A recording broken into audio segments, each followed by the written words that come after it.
So hello hi नमस्ते सबैजनालाई आजको हाम्रो फर्स्ट न्यूजको बारेमा कुरा गरौँ। हामी कुरा गर्न जान्छौँ रायल गुरुङको बारेमा। सो उहाँ चाहिँ हाउसवाइफको साथमा कन्टेन्ट क्रिएटर पनि हुनुहुन्छ। सो बेसिकली उहाँको इन्कम सोर्स चाहिँ सोशल मिडिया नै हो। बट केही मान्छेहरूले उहाँलाई कमेन्ट गरिराख्नु भएको रहेछ कि उहाँले चाहिँ केही पनि काम गर्नु हुँदैन र उहाँ चाहिँ बुढाको पैसा खाइराख्नु भएको छ र बुढाको पैसामा चाहिँ रमाइराख्नु भएको छ। सो त्यसैको रिप्लाईमा रायल गुरुङले यो भन्नुभएको छ, तिमी त के हो बसी बसी मजा छ अरे, बुढाले कमाइहाल्छ खाइहाल्छ, कुनै के यस्तो छ अरे होइन, बुढाको कमाइ खाइहाल्छ यस्तो अरे कि। म त सक भएको, म त छक्कै परेको। मेबी उहाँले चाहिँ मेरो अरू भिडियो चाहिँ हेर्नु भएको थियो कि थिएन होइन, याद भएन। तर म चाहिँ सक भएँ होइन, किनभने चाहिँ म चाहिँ होइन अब बुढाको पैसा पो खान्छु अरे लौ त होइन। उहाँहरूलाई कति भन्नु कि म चाहिँ एउटा प्रपर एउटा हाउसवाइफ चाहिँ होइन नि त, म त मेरो वर्क फ्रम होम हो भनेर कति चाहिँ म भन्नु है। उहाँहरूले छक्कै पर्नु नि अब होइन। कन्टेन्ट क्रिएसनमा पनि गाइज म त एउटा कन्टेन्ट बनाउँछु, यो युट्युबमा होस् या इन्स्टाग्राममा होस् या फेसबुकमा होस् होइन। अन्त त्यसको थ्रु चाहिँ म पैसा कमाउँछु, राम्रै अर्निङ हुन्छ होइन। अन्त के भन्छ मैले अहिलेसम्म पनि म नि होइन जे पनि लाउँछु त्यो मेरै पैसाले लाउँछु होइन। एनिवे अब हामी नेक्स्ट सब्जेक्टको बारेमा कुरा गरौँ। हामी कुरा गर्न जान्छौँ हर्क साम्पाङको बारेमा। र उहाँले पनि याद होला केही समय अगाडि सोसियल मिडियामा उहाँको यो भिडियो एकदमै भाइरल भएको थियो र उहाँलाई धेरैजनाले क्रिटिसाइज पनि गरेको थिए। र रिसेन्टली फेरि मान्छेहरूले चाहिँ उहाँको लाइसेन्सलाई लिएर चाहिँ क्रिटिसाइज गरिराख्नु भएको छ। लाइक उहाँले चाहिँ आफ्नो लाइसेन्स नै रिन्यू नगर्नु भएको रहेछ। सो त्यसैको बारेमा कुरा गरे हर्क साम्पाङले भन्नुभएको छ कि लाइसेन्स भनेको चाहिँ एउटा सर्टिफिकेट जस्तै हो। सो त्यसलाई टाइम टु टाइम रिन्यू गर्नु पर्दैन। र उहाँले क्वेसन पनि गर्नुभएको छ कि यदि तपाईले कुनै ठाउँबाट पढ्नु भयो र त्यहाँबाट ग्रेजुएट भएर सर्टिफिकेट पाउनु भयो भने के त्यसलाई तपाईले वर्षैपछि रिन्यू गर्नुहुन्छ त? लाइसेन्स भनेको सर्टिफिकेट हो, त्यो सर्टिफिकेटलाई रिन्यू गरिरहनु पर्छ र फेरि विधि बनाउने ठाउँमा तपाईँ सुन्नु न त्यो सबै गलत कुराहरू छ। कुरा बुझ्नुभयो नि। लाइसेन्स भनेको तपाईँको सर्टिफिकेट हो।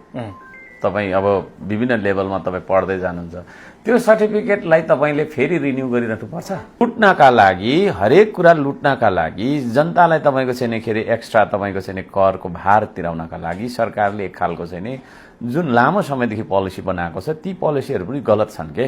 लाइसेन्स भन्ने त सर्टिफिकेट हो, तपाईँको एकाडेमिक सर्टिफिकेट जस्तो हो, त्यसलाई किन रिन्यू गरिरहनु पर्ने? तपाईँले एकचोटि तपाईँको छैन गाडी कुदाउन जान्नुहुन्छ हुन्न भने त तपाईँलाई पुरै तपाईँको छैन के अरे परीक्षण गरेर परीक्षा लिएर तपाईँलाई सर्टिफिकेट दिइसकेपछि होइन त्यो सर्टिफिकेटलाई रिन्यू गरि तपाईँले तपाईँको छैन एकाडेमिक सर्टिफिकेटलाई रिन्यू गरिरहनु पर्दैन। अनि तपाईँहरू चाहिँ उहाँको यो कुरामा के ओपिनियन छ तल कमेन्ट सेक्सनमा भन्नु होला। एनिवे अब हामी नेक्स्ट अपडेटको बारेमा कुरा गरौँ। हामी कुरा गर्न जान्छौँ बेबो ब्लग्सको बारेमा। सो अहिले टिकटकमा उहाँको यो सानो क्लिप्स एकदमै भाइरल भइरहेको छ। अब बुझ्ने मान्छेले बुझिसकेको छन्, बट केही मान्छेहरूले कमेन्ट सेक्सनमा भनिरहेको छन् कि ल सेकेन्ड बिहे गरेको हो र पुरानो हुँदा हुँदै पनि किन नयाँ बिहे गरेको कि पुरानोसँग डिभोर्स भएको हो र यताउता। बट एक्चुअलमा उहाँहरूको चाहिँ नयाँ प्रोजेक्टमा चाहिँ काम चल्दैछ र यो चाहिँ एउटा सुटिङ मात्र हो। एनिवे अब हामी नेक्स्ट अपडेटको बारेमा कुरा गरौँ। हामी कुरा गर्न जान्छौँ लक्ष्मी श्रेष्ठको बारेमा। सो आजकल उहाँको ब्लग्सहरूमा पहिला जस्तो भ्यूजहरू चाहिँ आइरहेको छैन। सो एकजनाले कमेन्ट गरेको थियो कि उहाँको चाहिँ डाउनफल स्टार्ट भयो र लक्ष्मी श्रेष्ठले भन्नुभएको छ कि उहाँ चाहिँ युट्युबरको साथसाथमा एउटा बिजनेस वुमेन पनि हो। सो त्यही बिजनेसको कारणले गर्दा नै उहाँले युट्युबमा टाइम दिन नपाएको हो। एनिवे अब हामी नेक्स्ट अपडेटको बारेमा कुरा गरौँ। हामी कुरा गर्न जान्छौँ दिग्विजय शाहीको बारेमा। सो केही समय अगाडि बाहिरतिर एउटा ट्रेन्ड चलेको थियो जहाँ मान्छेहरू गएर आर्टिस्टहरूलाई युट्युबरहरूलाई सोध्थे कि यो भिडियोमा कति लाइक आयो भने तिमीले चाहिँ मसँग कोल्याब गर्छौ। र लाइक कम्प्लिट भइसकेपछि केही युट्युबरहरूले केही आर्टिस्टहरूले चाहिँ कोल्याब पनि गरेको थिए र दिग्विजय शाहीले पनि यस्तै क्वेसन बिकी गुरुङलाई सोध्नु भएको थियो। Vicky Dai, how many likes in this video for one song collab, Dai? What's that? How many likes in this video for one song collab, Dai? I'm a huge fan of yours. 100K. 100K? If I get 100K likes, then you collab. Of course. Alright, thank you so much. र त्यो भिडियोमा 2 lakh plus like आउँदा पनि बिकी गुरुङले चाहिँ उहाँसँग collab गर्नु भएन छ। सो त्यसैको बारेमा कुरा गरे उहाँले यो भन्नुभएको छ, बिकी गुरुङले धोका दियो यार गाइस। त्यो 2 लाख जनाले लाइक गरेर पनि कोल्याब मैले पाएन, त्यसैले त्यो गीत मैले एक्लै नै निकालिदिएँ। होपफुली तपाईँहरूले सुनिदिनुहुन्छ होला, एकचोटि मलाई अलिकति सपोर्ट गरिदिनुहोस्।